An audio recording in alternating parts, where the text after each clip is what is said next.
Hi everyone. I don't ever know where to look. Hold on.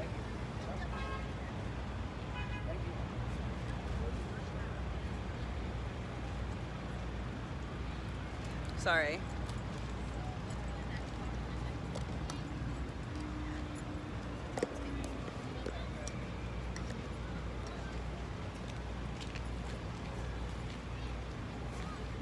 Okay. I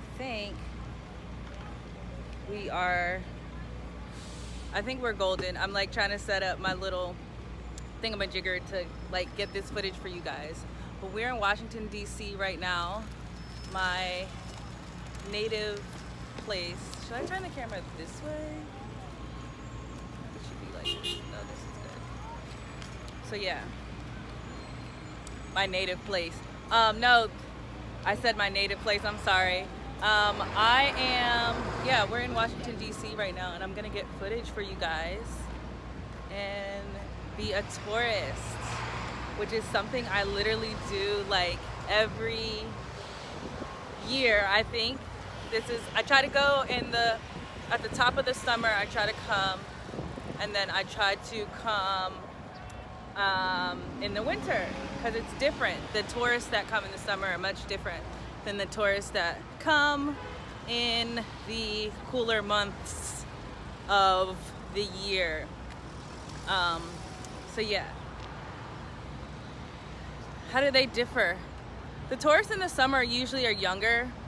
They're usually like college students, and they're like junior or senior year of university that are coming for their summer vacation, like using their summer vacation to explore the world. So they usually are coming from other countries.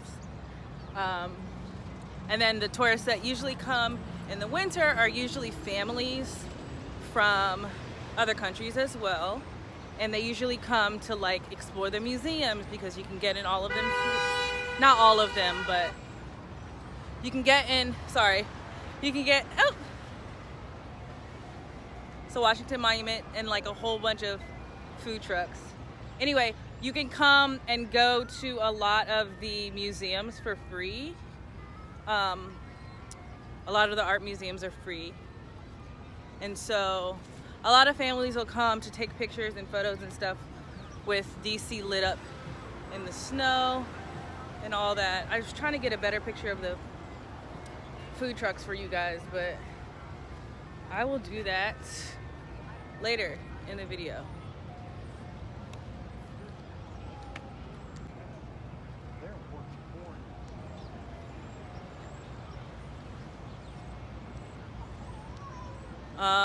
I don't know what just happened with that, but my camera just cut out. So we're on the lawn now of the Capitol. The Capitol's like way back there at the top of my ponytail. Capitol's way back there, and then the Washington Monument, like I said, is right behind us. So we're gonna walk. I'm gonna flip the camera around and you guys can see.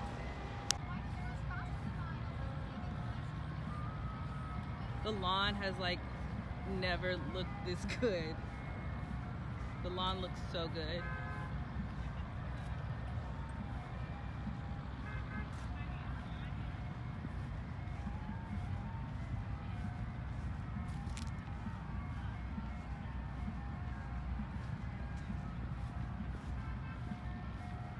So we're gonna walk.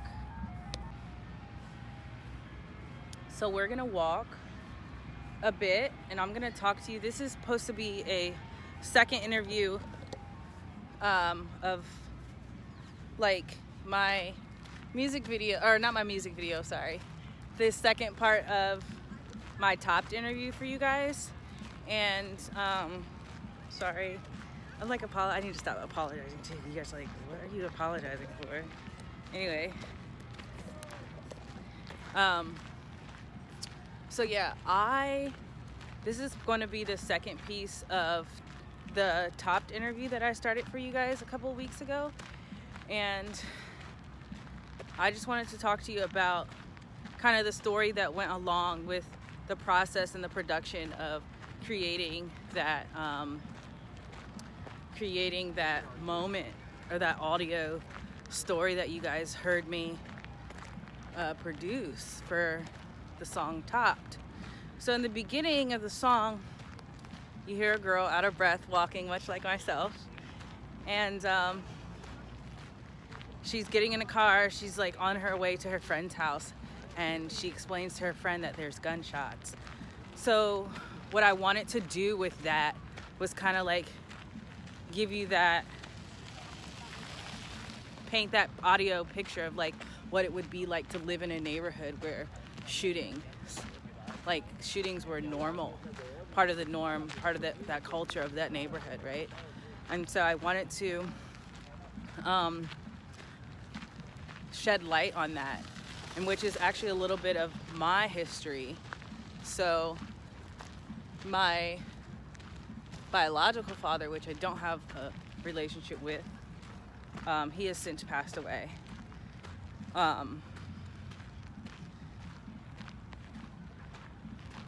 He came from a place in Maryland, not in Maryland, Virginia, but in Maryland. There's a Maryland, Virginia, by the way. But in Maryland, where it wasn't so safe. And so when my parents got divorced, I experienced a lot of going back and forth between like white suburbia and what would be called the hood, right?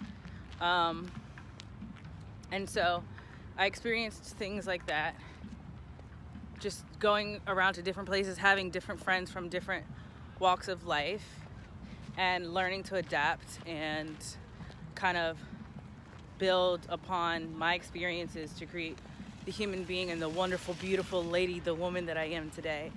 And so at the beginning of the song, you hear a girl leaving a neighborhood where it is a norm to have shootings. And she's on her way to her friend's house, which is suburbia. And so I guess the portrait or the imagery that I wanted to create in that audio was me speaking to myself. The role or the version I played of me in a certain climate or a certain environment. I always like to joke around and say that I'm fluent in Ebonics, because I do believe Ebonics is a language, and I believe that it should be recognized, and we don't recognize it. And I think it definitely should be, because language is part of culture, and to ignore that Ebonics is not a form of communication or a way that two beings or more can converse with one another, I think is I think it's wrong, and I think that we miss out on understanding the differences that could potentially bring us together as communities. So, in saying that,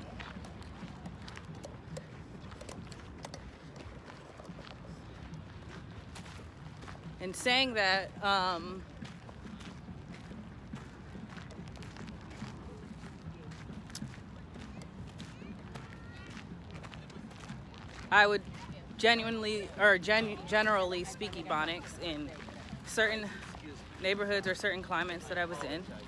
And then when I would go to a different area, which would be like my mom's place of living, I experienced a more quote-unquote proper way of speaking. In that environment, more often than not, if you did not speak a certain way, then you would be ignored, which is the same with Ebonics. Pretty much a lot of people from a lot of different cultures will ignore you if they find that you're different from them. And so I grew up living in white suburbia, and then the very rare moments that I was exposed to being in a majority or all black community were very slim, but because they were scattered, they were memorable. One of the other things that I experienced growing up, which actually played a large role in the development or the production of the song Topped, is my grandmother recently passed, and upon her passing, I personally discovered that I was Jew or had Jew blood in me, which my mom always knew. She knew, my grandmother knew, everyone knew except for me. It never really came up because I was passing, right? Or passing for black. And I'm not saying that there are not black Jews, because obviously there are, but much like the one drop rule, or the belief that the one drop rule only applies to those African Americans or mulatto peoples or persons who can pass for white, and have a black community want to claim them only to join in the favor of potentially benefiting from the haphazard societal bullshit of white privilege, is not foreign to me. But I guess it was never brought up because I could pass for black, which I actually do want to talk about that. I have white, quote unquote white, in me on both sides of my family. My biological father is English, which is where I get my last name from. It's Prigmore, and it's a derivative of Pridgemore. And then my grandmother's name is Nieser, which is a derivative of Nyazenveg. And I don't know if I'm pronouncing that correctly, but people tell me I'm doing a pretty good job. And so the journey of this song Topped is much deeper than it sounds. Like, you explore this girl going from one type of environment, which could potentially be extremely hostile and dangerous and almost life-threatening, to moving to a neighborhood of like white suburbia, which is stereotypically supposedly supposed to be safe. But we know from shows such as Weeds and what's that other show with like Walter White? I can't remember what the show is called. But yeah, we know from shows like that's not true, right? We know that. I experienced that as well. I experienced seeing the darkness of like white suburbia in my teen years, as well as the dangers of being in a all black neighborhood as well. And I can tell you firsthand that the dangers 100% parallel one another. They're just disguised differently. And they may be unloaded at different calibers. So we're still walking now. We are at least like half mile away from the Capitol. But right now we're going to the Smithsonian, which is we are going to this outdoor portrait garden right here, which is it's the Smithsonian, and it's called the Hirshhorn Museum and Sculpture Garden. So yeah, we're gonna walk around here, and we're gonna do that right now. So you guys can continue with me while I explain to you why I produced the song Topped, and the metaphors and meanings behind the story, I guess, if you will. And so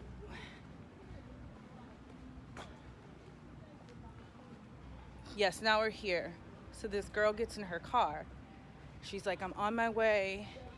There's gunshots. I'm on my way. I don't think I can actually film this for like purposes other than the fact that I'm vlogging, so I'm not going to spend too much time walking and focusing on each piece.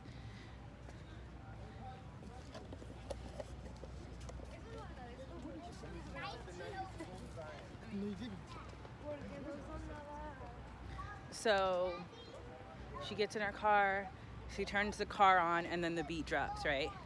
You hear that engine revving. The key goes in the ignition. She turns it.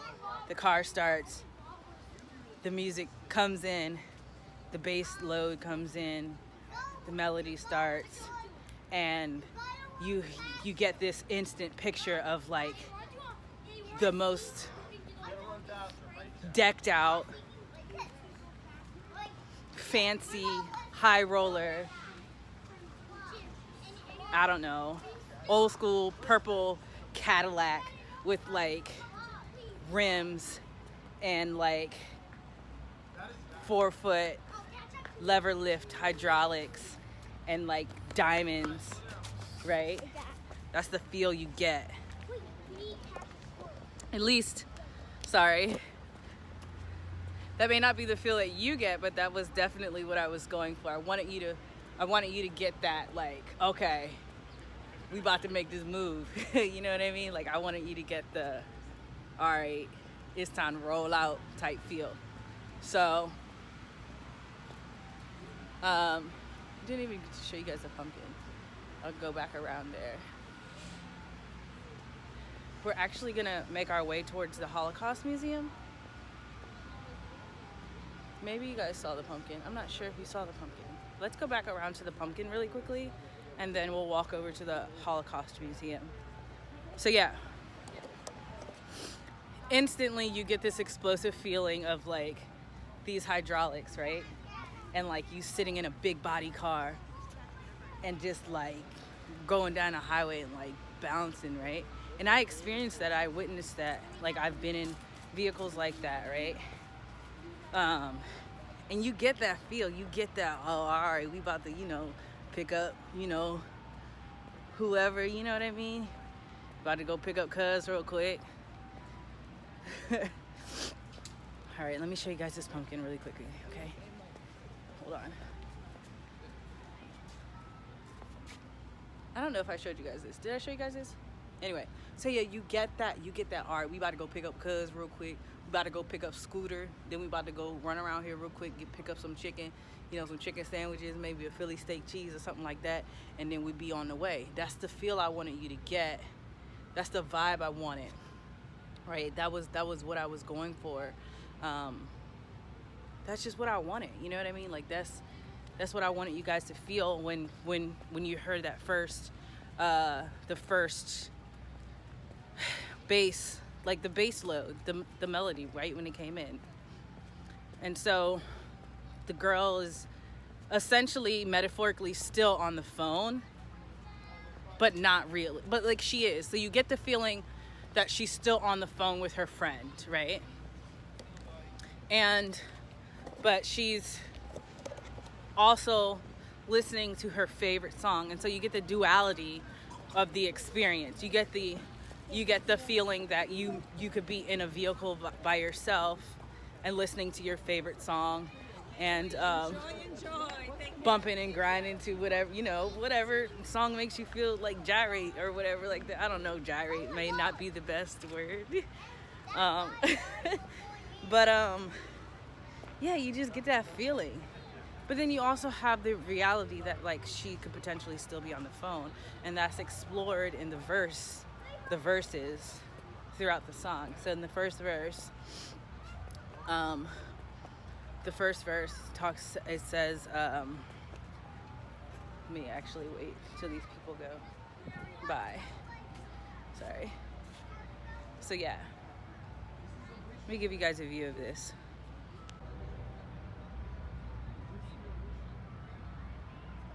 So in the first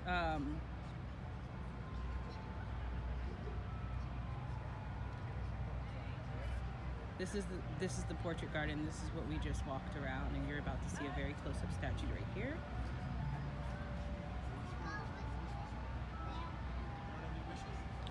So yeah.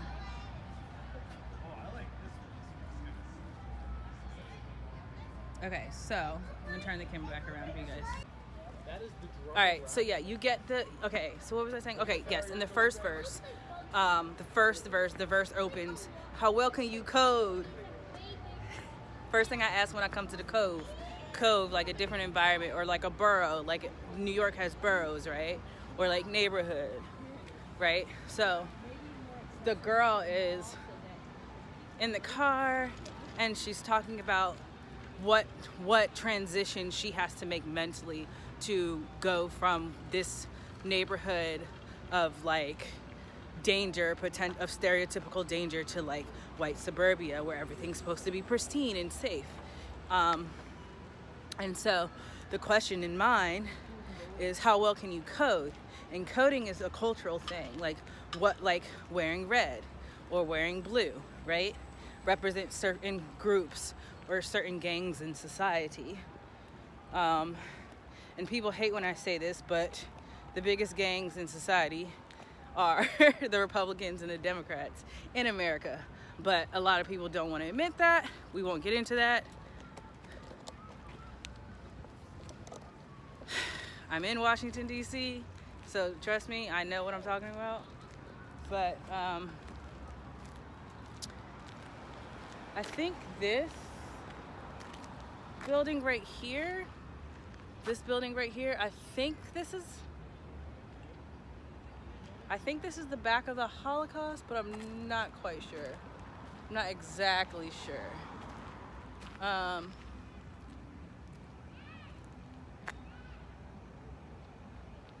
Actually going, is this the back? Is this the Holocaust? Let me see. I think the Holocaust might be on the other side of the street. I may be wrong. What was I talking about? So, what is this? Y'all know I can't see. I can't see that sign. So a lot of the museums in Washington, D.C. are very large.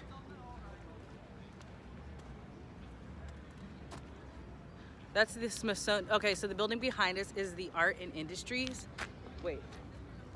Yes, I was correct. The building behind us, this beautiful building here, is the Art and Industry building in Washington, D.C.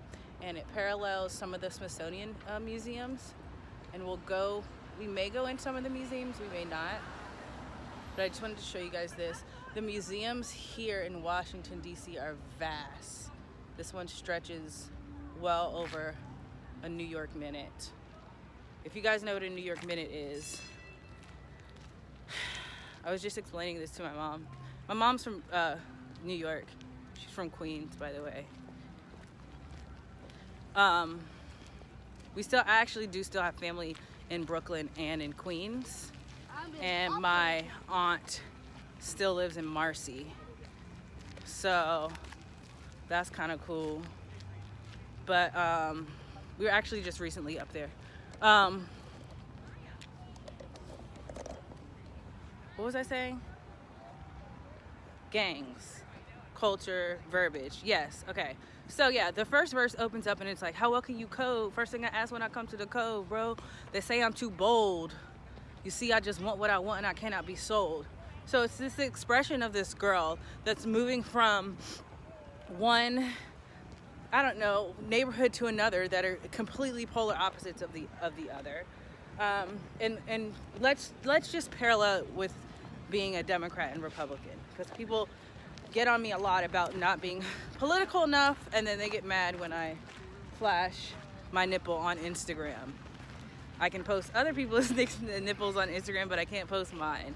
That's a whole nother thing. But anyway, so we'll parallel this venture from being Democrat and Republican. And I guess that maybe you guys can get a better understanding of my political stance. And I will disclose to you right now that I'm neither Democratic or Republican.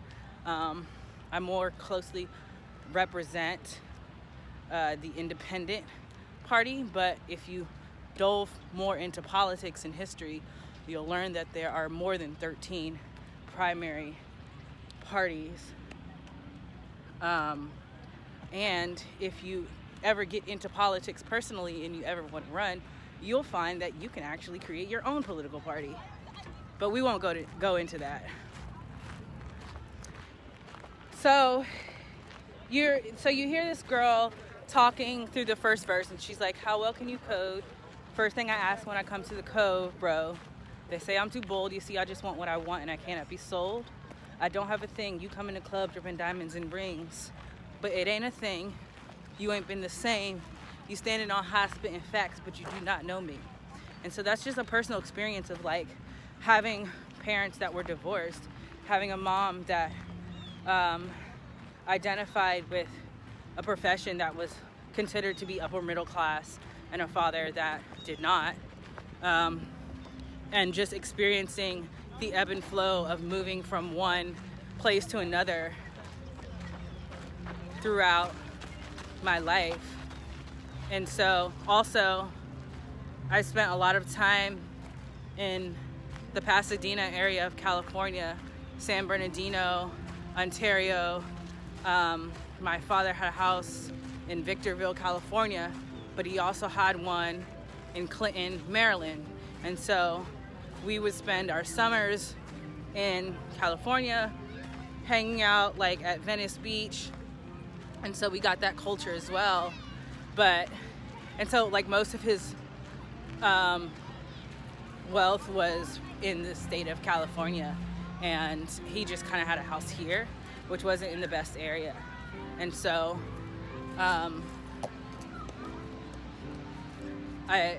because of that, we didn't see him that much. And then when we did spend our summers, the whole 3 months of like the summer in California, my father wouldn't be home. So it was more with my stepmother and my brother and sister out there who are paternal twins. So it was just different, right? And so, I mean, there are definitely personal notes, and I say notes not in terms of like literature or like writing, but notes in reference to wine, right? Like notes of oak, or like I don't know, knowing or being able to identify if a wine has an abundance of tannins in them because it's running stale, right? So the verses that I write, and in particular for this song, Topped, were definitely personal experiences, near and far, and just my outlook on the world, being white and not, and like kind of experiencing or benefiting from white privilege because of my mom's profession, but also going to the hood where it was predominantly black, and hanging out with my father and his family, and knowing that, you know, I necessarily couldn't pass or wasn't passing as, right? And so if you look at photos, it's this way. Do you guys want to say hi? Hi! So that was great. They're wonderful. So what was I saying? Yeah, not passing. And I spoke to my mom about this earlier in the week. We often have a lot of different conversations about race. We have a lot of different conversations about race and privilege and stuff like that, and just being aware of your surroundings. And I knew growing up, like through grade school, because we did do school in white suburbia, if you will. I went to an international baccalaureate school, and I definitely benefited from what would be white privilege, but as well as my other minority counterparts. But I also think it's because not only was I living in white suburbia, but I just want to show you guys this little scene. the Ferris wheel in the background. We are in front of a museum that has a long line. Anyway, let me finish this up really quick and we'll check out the museum. So yeah, not only did I go to school in white suburbia, but I went to an international baccalaureate school. And so it was about 15 minutes from Washington, D.C. in Alexandria, Virginia, and called Mount Vernon High School. So I grew up in Mount Vernon. I lived in Mount Vernon, and I went to Mount Vernon High School. Sorry.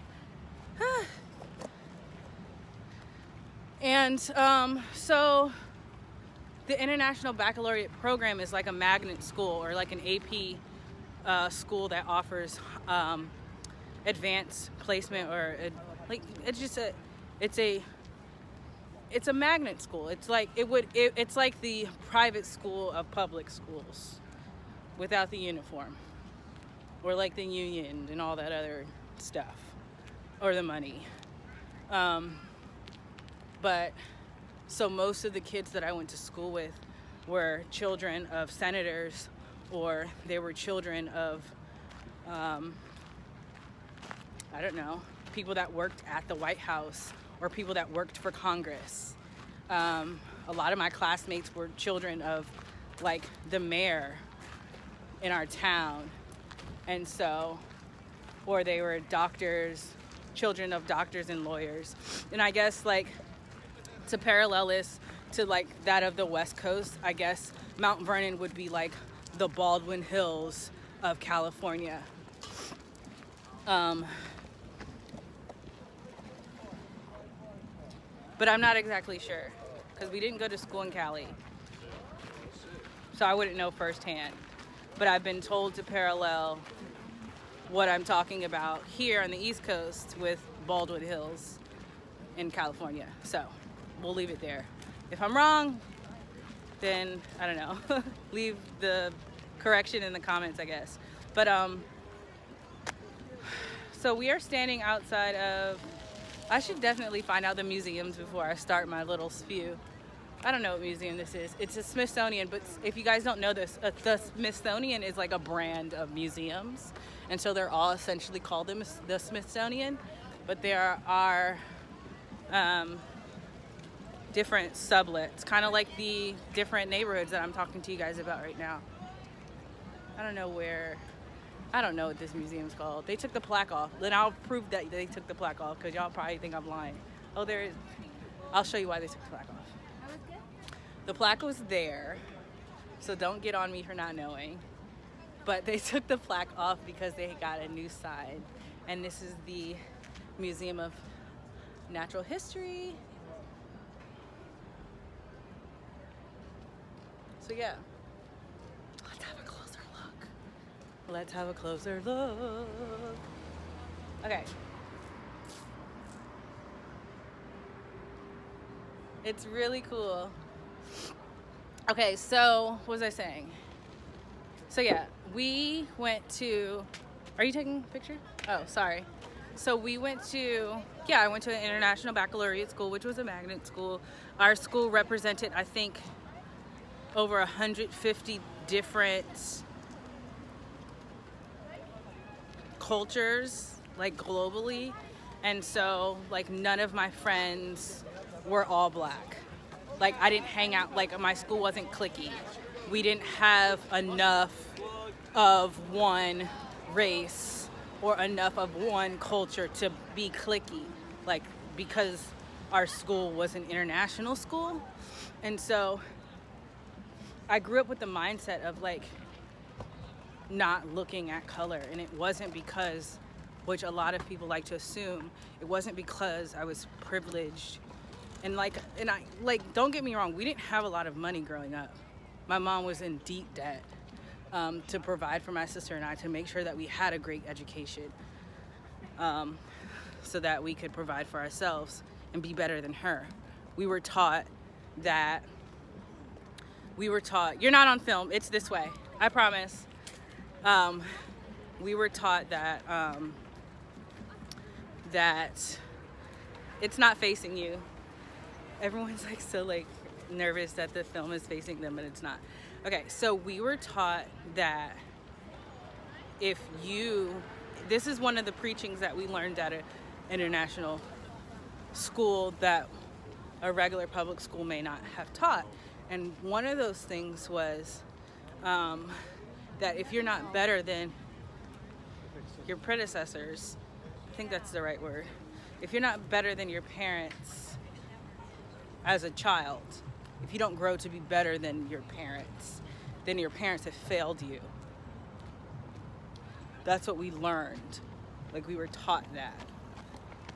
And so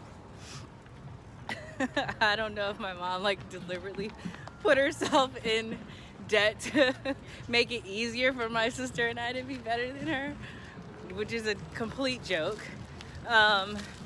But no, she was a single mom. She left an abusive relationship, a relationship that was not nurturing, a relationship that was not providing for her or her children the way that she wanted. And so she left, and we left that toxic environment. I was one I don't even think I was one. I don't remember living with my biological father. So my father, Michael Hobson,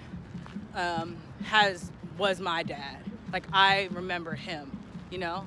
I don't know if there's any other people out there that can like relate to what I'm saying, but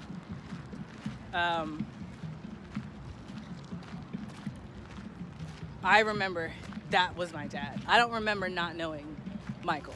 I don't remember not knowing him. So yeah, that's the first verse. The first verse is, where's the challenge? Where's the triumph of like moving from one place to another throughout your life and growing and trying to like fit in, and knowing you don't fit in, knowing that you're white or you possess white blood. And I think I recently disclosed that I'm related to John Tyler, which is the 10th president of the United States. And we won't discuss how that probably came about. But just knowing that statistically, America only views the one drop rule as, they only acknowledge it for people that can pass as white. And I have cousins that can pass, right? And so it's just strange, but there's that double-edged sword, because I know growing up that they would be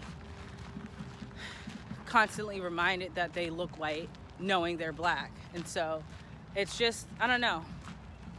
It's just weird.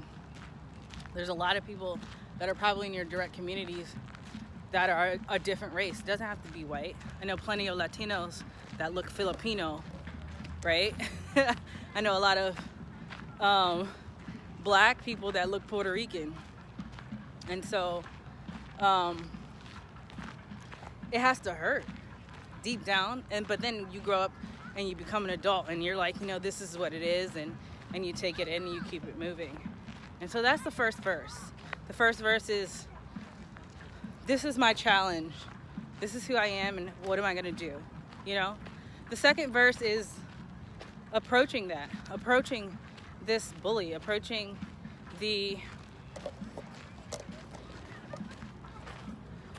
second verse is approaching this bully, approaching this lackluster or filibuster of confusion that society has placed on us, of not being able to identify with who we truly are, getting lost and confused and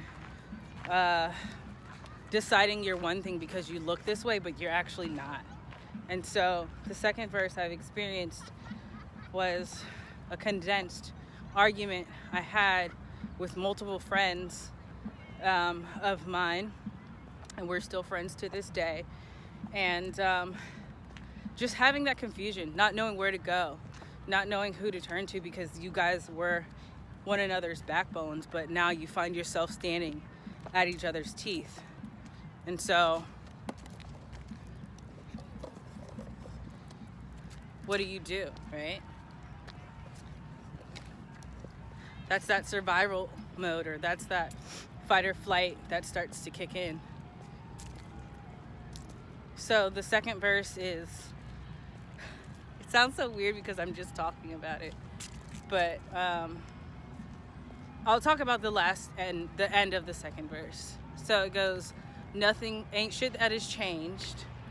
Ooh, I'm so proud you got people to say. And so like you go from like people being friends to like knowing, having your friend and walking into a relationship, whether it be friendship or romantic, knowing that at the end, if there is an end, that this person knows a lot about you. And so the end of the second verse is, ain't shit that has changed. Ooh, I'm so proud you got people to say. I think she's insane. This girl is so righteous. She came with no bags, no buckets, no goals, and no dreams. Let's see what they think, because who on this earth really knows what they think? And then it goes on and on. I won't get into that. But yeah, it's just the conflict of like, what do you do when you walk away from something that was such a big part of you? And so by the end, there's the chorus, you know, but by the end, you meet the girl that gets to her friend's house, in which I was explaining to you guys was metaphorically myself meeting me, meeting the other version of me, right? Because there's the id, the I, and the ego, which I believe is Freud's theory of the way you perceive yourself, the way the world perceives you, and who you actually are, right? And I think that we can get lost in that. We're gonna cross the street right now. I didn't explain to you guys what the New York Minute was. I was saying that in theory, New Yorkers believe that every block only takes 60 seconds to walk.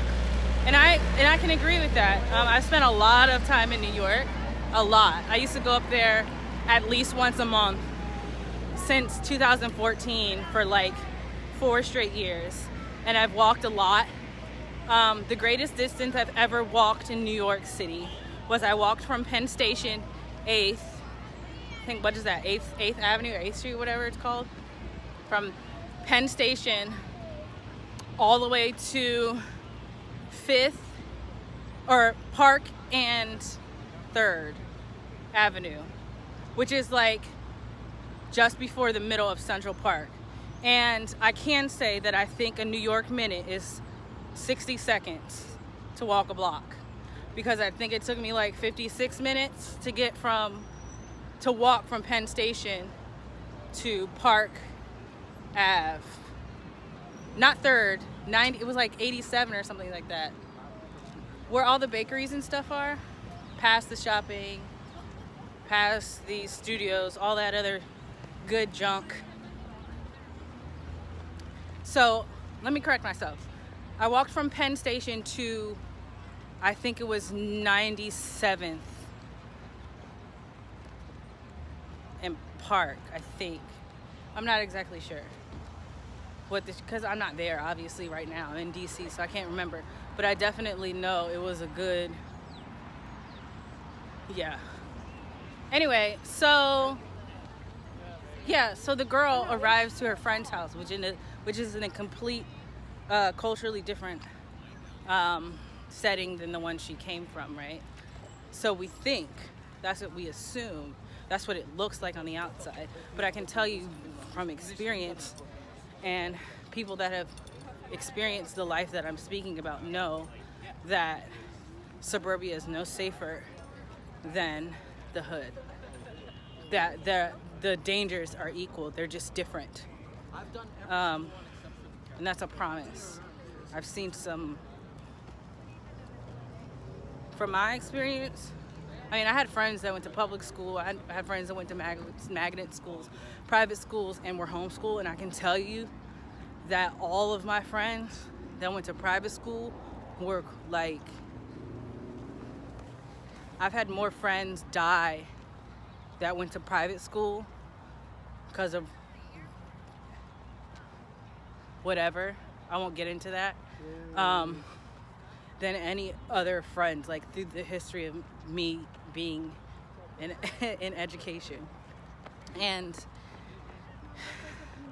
I think it's because when you have disposable income, it's easier to get bored. I'm not saying that's an excuse, but that's just what I've seen. So yeah, this girl arrives to herself in suburbia. But then you get there and you realize that the ambulance in the background are applying to or responding to the gunshots that you heard from her leaving the hood. And so that's what ties the whole song together. That's what ties these different cultures together, is that safety is a number one for both cultures. Being safe, being like keeping yourself alive. I'm gonna show you guys where we are right now. I'm so out of breath.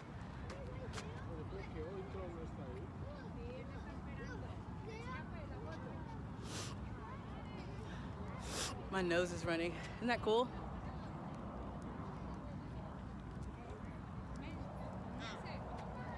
So yeah. Oh, you're not on it. It's facing me. Sorry. I'm about to flip the camera around so that you guys can see. Hold on. So let me show you where I'm standing right now. So I'm standing right here, but I want to give you guys a better view of what I'm looking at. So I'm gonna flip the camera around. So if you guys can see in the corner, that the corner right here. Actually, so yeah, that's the World War II memorial. Then the Lincoln Memorial is right at the center, and then there's some skylines there, and then there's just people walking.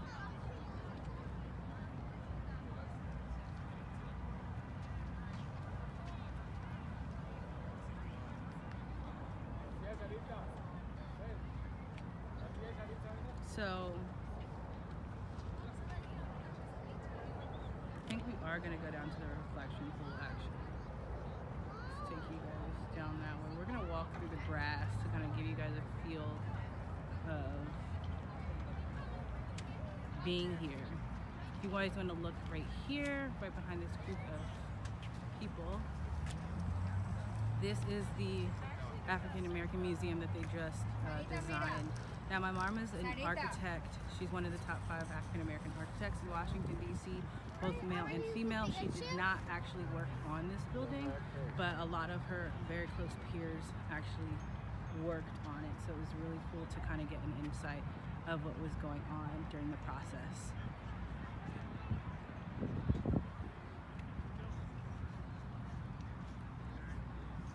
I know some people are kind of like, what other things have has my mom done? If you guys didn't know, this is not directly correlated, but the World Trade Center was not first hit in 2001. It was first hit in 98. And like I said, this isn't a direct correlation, but when the World Trade Center, I mean, not the World Trade Center, yes, the World Trade Center, the Twin Towers were hit, the Pentagon was also hit, which is here in Washington, D.C. It's not where we are now, so I can't walk there with you guys today on this trip. Look how the sun is appearing, it's so beautiful. But I probably will do another little snippet for you guys. But just briefly, she did work on the reconstruction of the Pentagon when it was hit in 2001. So this here is like my sanctuary, being outside in nature, walking around with other people. Today is Sunday, and like this is what I would consider church. I don't go to church. I don't go to the institution of church. I don't believe in the institution of church. I believe in the institution of church for those that it is for, but I don't believe that it is a necessity. And so my praise or my form of worship is out in nature. And you guys will hear a little bit more about that as well in other projects that I'm working on. But I'm gonna go ahead and flip the camera back around. And yeah.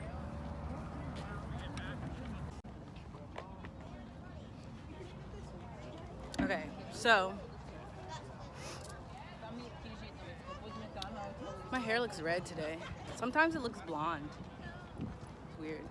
Anyway, so, yeah, you get to the end of the song and this girl's meeting herself, but it's just a different version of who she is.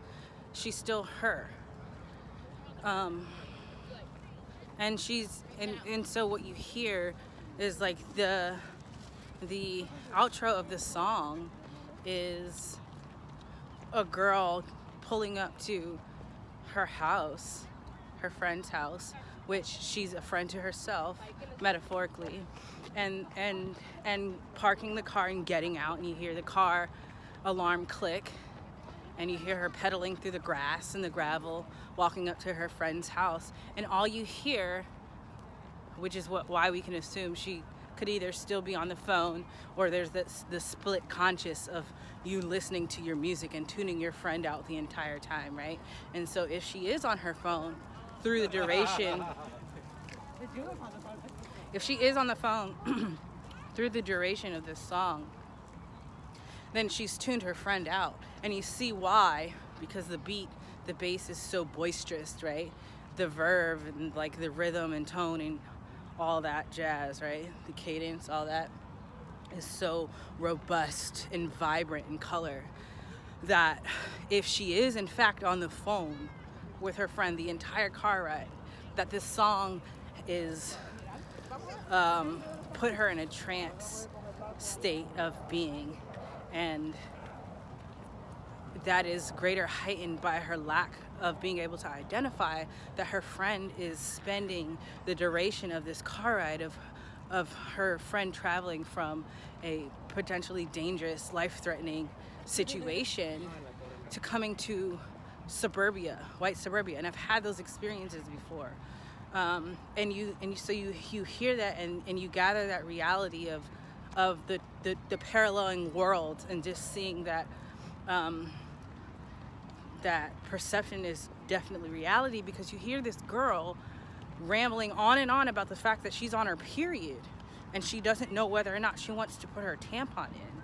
And it's just so surreal that her friend that has just left a traumatizing environment is still so calm. And so you get the idea that that's normal, and how she just was like, oh, there's gunshots, I should go to so-and-so's house. So she just goes to so-and-so's house, right? But there's so many people that live like that.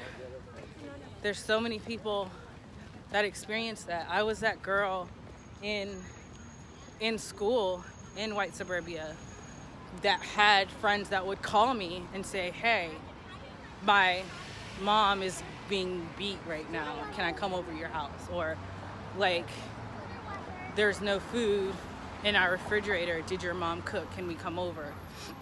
And my mom always would let them in. There was multiple times that I had friends staying at my house that weren't in the best situations. And it's so strange because when I was in white suburbia, when I went to my international baccalaureate school, people saw me as this safety net, as this girl that had no problems and no troubles. And they didn't know, probably until now if they're watching this video, that I too was experiencing the same thing when I was with my dad, or when I would be in different neighborhoods, because of having been around my father and being exposed to that.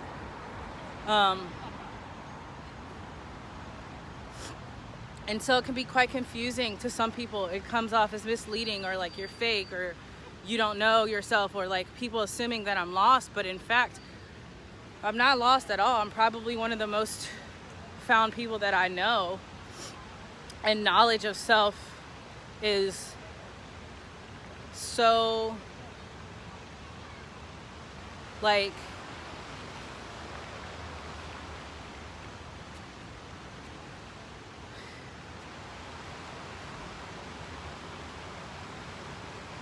I don't know, just like knowledge of self can be daunting. It could definitely take a toll on you if you're not strong. But I remember being in high school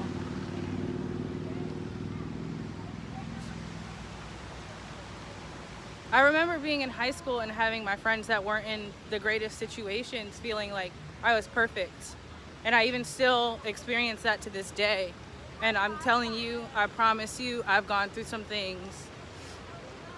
I've been through a lot of things in life that I would not wish upon anybody. Not even my greatest enemy. I promise you that.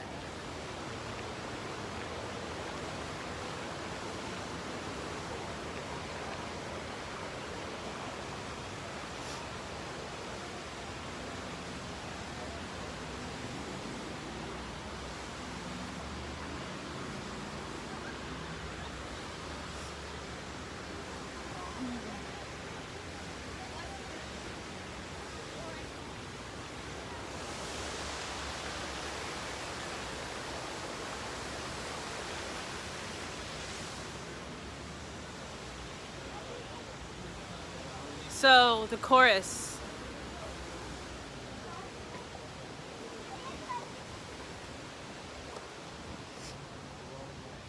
We will take this down to the reflection pool, which is where Martin Luther King gave his speech on the mall.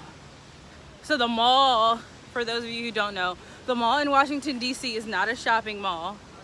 It is, it's a mall. It's a walk of monuments, of exhibitry. I don't think that's a word.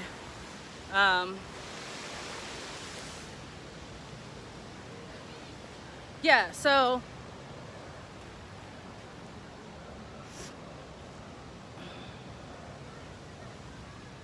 we're gonna come around here and see some drakes, which are male ducks here.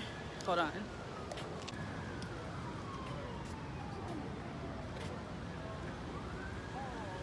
So this is the reflection pool. If you guys didn't know, the males are color, like full of color. They have the black and white on their tails and the green heads. And the females are made to blend in with their surroundings so that they can protect their young. And you'll find in nature that, especially with different variations of the bird or different species of the bird, that the male is actually more vibrant than the female. So if you look at peacocks or robins, robins are red, right? The male robin is red and the female is brown.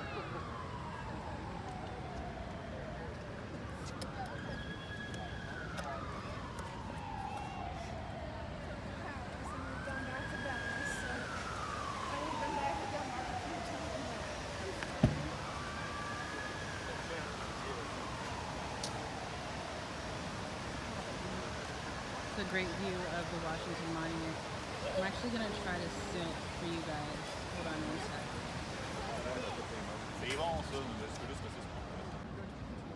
I just wanted to give you guys a great view of this. This is incredible. So this is where Martin Luther King gave his speech, the I Have a Dream speech. You can't really see all the people. I'm going to try to enhance this for you guys, but it's beautiful here. It's amazing. I'm going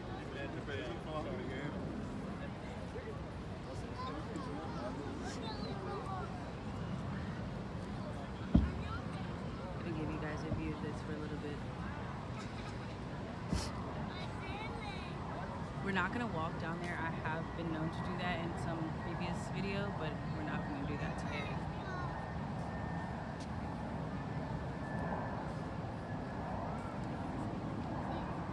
And then I'm going to turn around and give you guys a view of the Washington Monument with the World War II memorial in frame.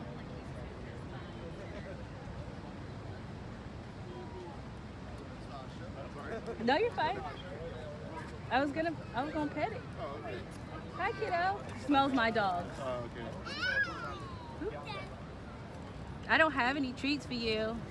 I keep treats in my back pocket, so they're probably smelled that. Sorry about that. His big old nose. Hi. All right.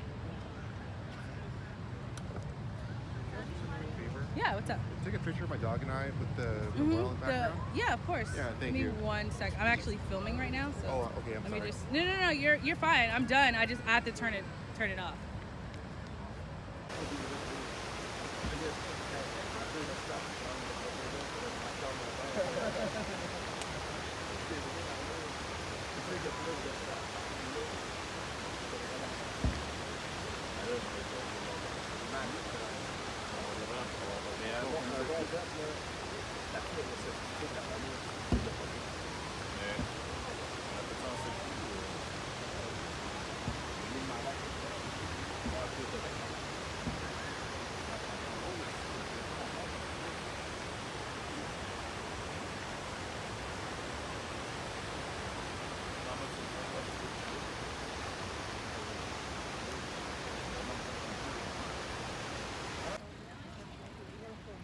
So, we're walking away from the not the Lincoln Memorial, the reflection pool. So, the chorus of the song Topped was inspired by a song by Diddy, or Puff Daddy, or Love, whatever his name is this week, I'm not sure. He changes his name a lot. So,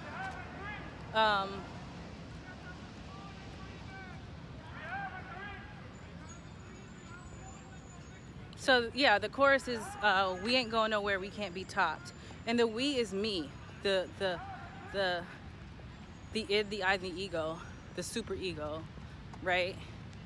So the super ego applies to those of famed background or celebratory states of life. And it's like, the super ego is like your life on grandeur, right? Having or living a life of delusion and grandeur. So you're essentially, either you've put yourself on a pedestal in society, or society has put you on a pedestal. And so you're living in this gauze or this haze, or walking through life with these rose-colored glasses. So that's that. So,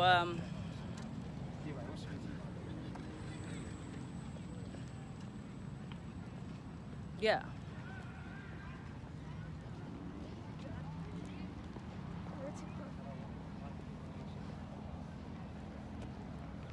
I don't know why I'm walking like that.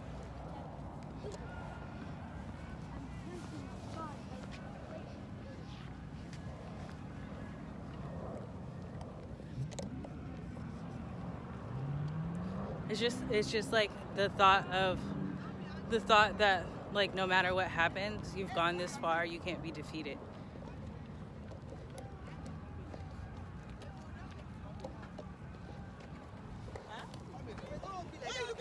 So yeah,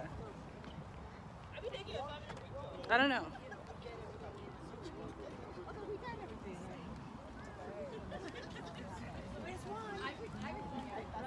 So yeah, I guess this concludes the Topped interview. I might do some interjectory snippets for you guys sitting down somewhere, but overall, like, I don't know, this is me, I guess. Trying to figure out where it came from. Not literally, we just went over that, but I don't know where I parked, so I'm trying to find that now. But yeah, I hope this interview kind of clears some things up for those that were more inquisitive than others about my perception of the world.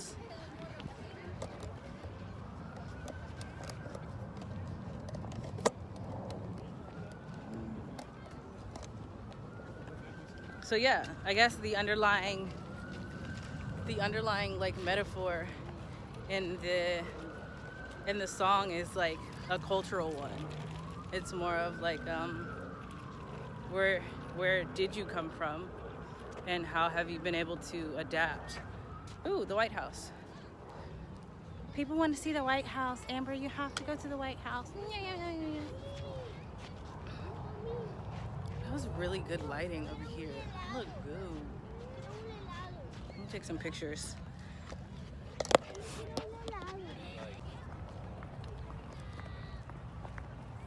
So we're going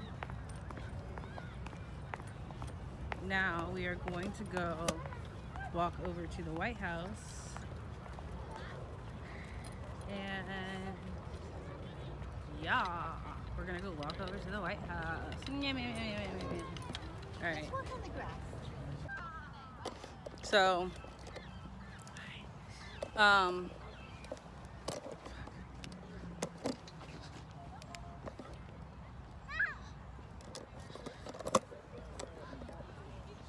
okay, so I lied. We're not gonna walk over to the White House. We're gonna walk in the direction towards the White House. But I'm just not walking all the way. I'm not walking all the way over there. It's a big hassle. You can't even really get close to it. I'm giving you all these excuses because I don't feel like walking over to the White House. But we're gonna get as close to the White House as I feel like getting. And you're just gonna have to deal with that. You're just really gonna have to deal with that.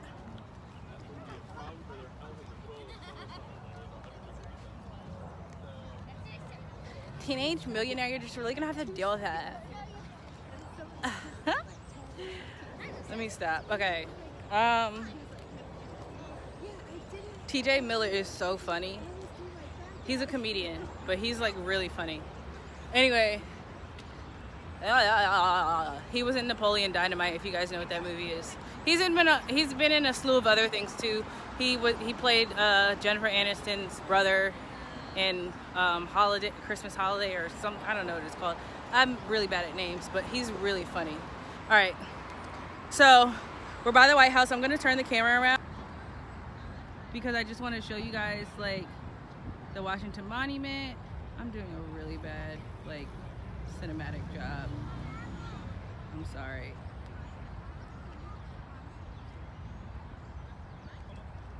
This is good.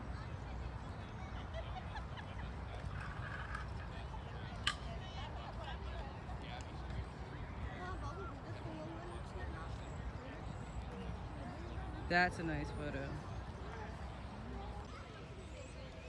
So now we're gonna spin this around. Like I said, we're not gonna go to the White House. Y'all wanna go to the White House so bad. I do not feel like walking all the way over there. I guess I could walk over there. Y'all owe me one. I'm gonna walk to the White House for you guys because I have nothing else better to do but walk to the White House for you guys. So we're gonna walk. It's gonna take like 5 minutes. I was just being lazy.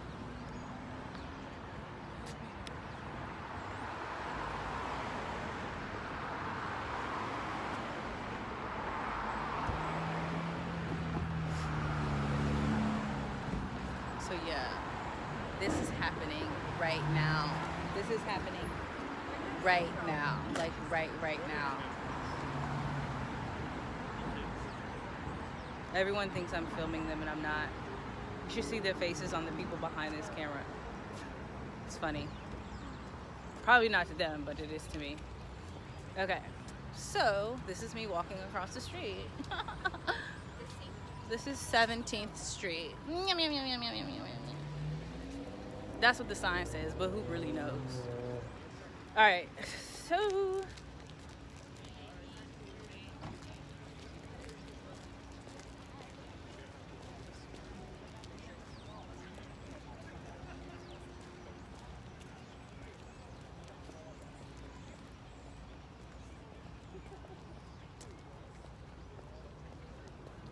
am I gonna walk over to the White House, guys? I'm not trying to walk over to the White House.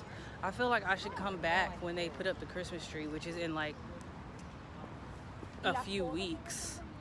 They put the Christmas tree up in a few weeks. Wouldn't you guys rather wait? Then it might be too crowded.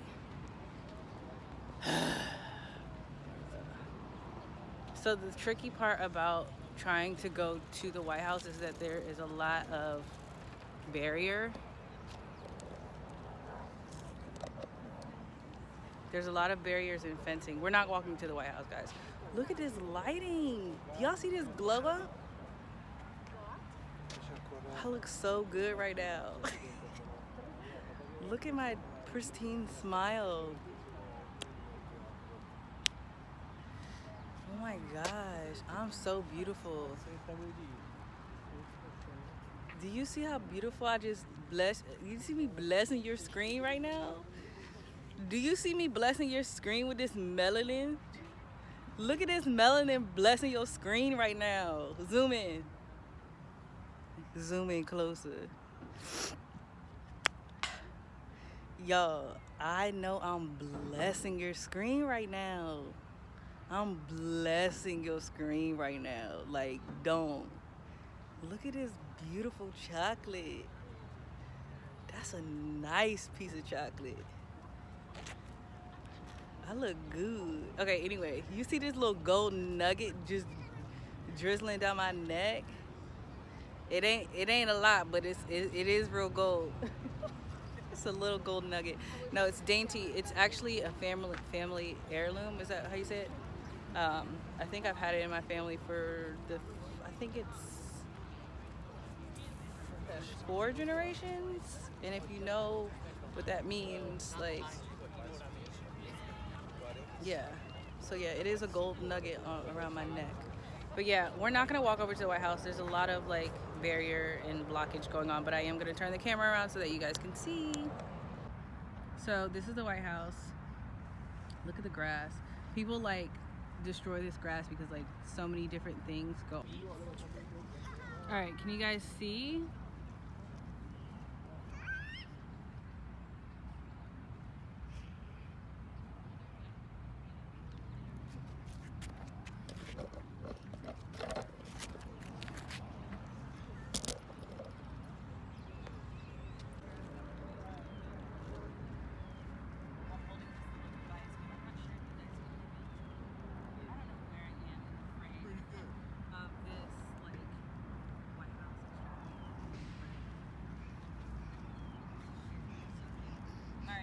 I'm trying. This is bad. I don't have anyone here helping me, so. All right, so we are still recording. We are walking back to the car. Hopefully you guys got to get like. Hey, do you want to do this now? Right here?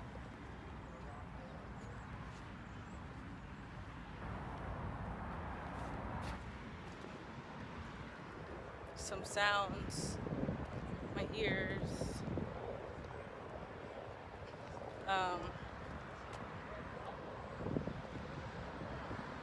People think my hairline's receding, but it's not. It literally has looked like this my whole life. Okay. Where did I feel like I can go that way. Sorry. I want to put this stuff down and I can't. It's like. And we're walking. And we're walking. And we're walking. And we're walking.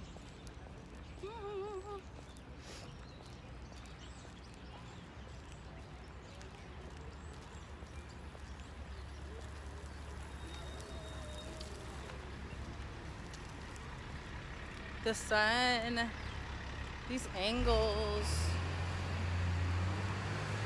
Should be taking pictures. It's like really nice light. Okay. None of this anymore. We're just gonna do pictures. Because I want to take pictures.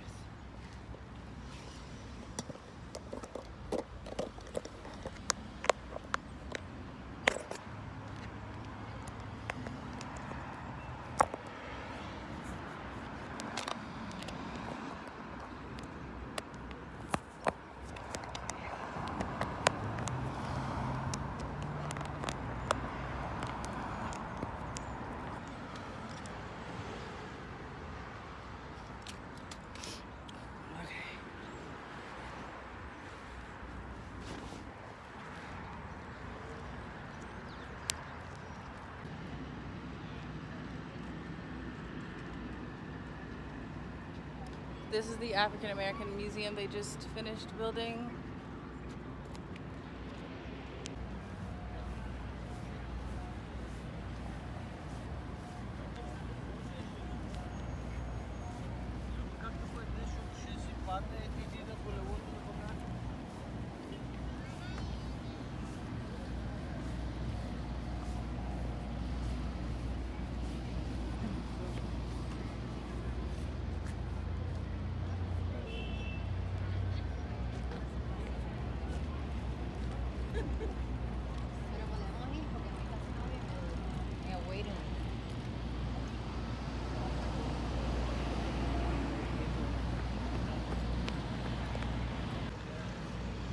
So guys, before we go, I want to give you guys some footage of this food truck line.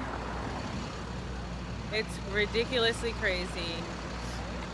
We're gonna go there now. If I could like cut across these people so rudely. Sorry guys. Okay, sorry. All right, look at my smile. I'm just blessing y'all's screen today. So,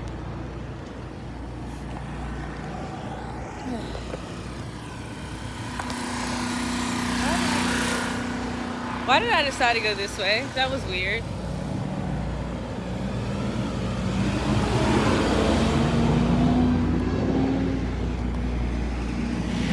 I was so excited to get the footage, I wasn't thinking. So,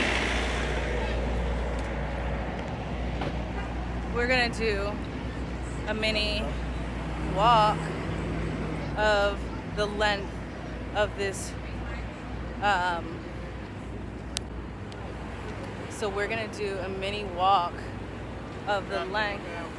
Pardon? I say good afternoon. Good afternoon. How you doing today? I'm good. You're on camera. Oh.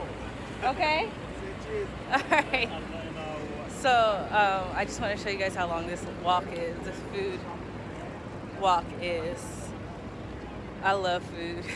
Like I'm a huge foodie.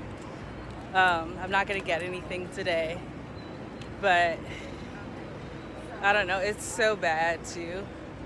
It's like so bad for me. It's like all your, I don't know. Food is like so good, but it's so bad for you at the same time. Well, junk food.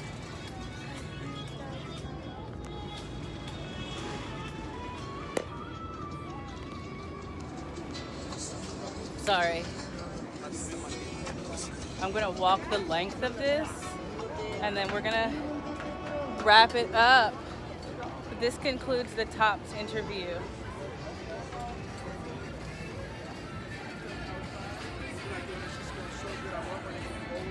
So yeah.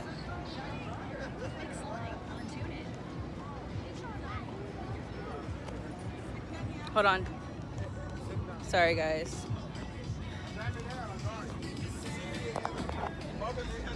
Every food truck has their own like festive flavor. This part of the like interview is really rocky. I'm so sorry guys.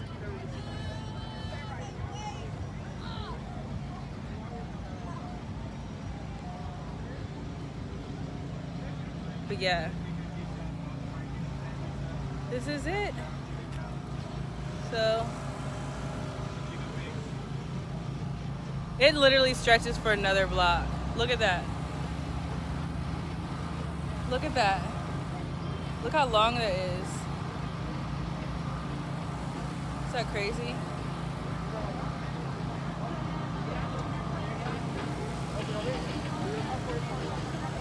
I'm recording all this on my iPhone, by the way, just to let you guys know.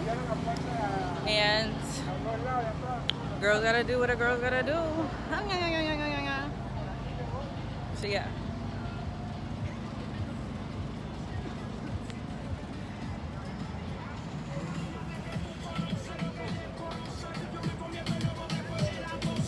He was dancing. I was gonna get him on film, but then I realized like that's not cool. I don't know.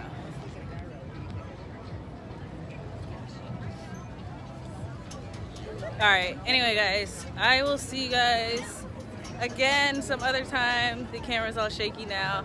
How you doing?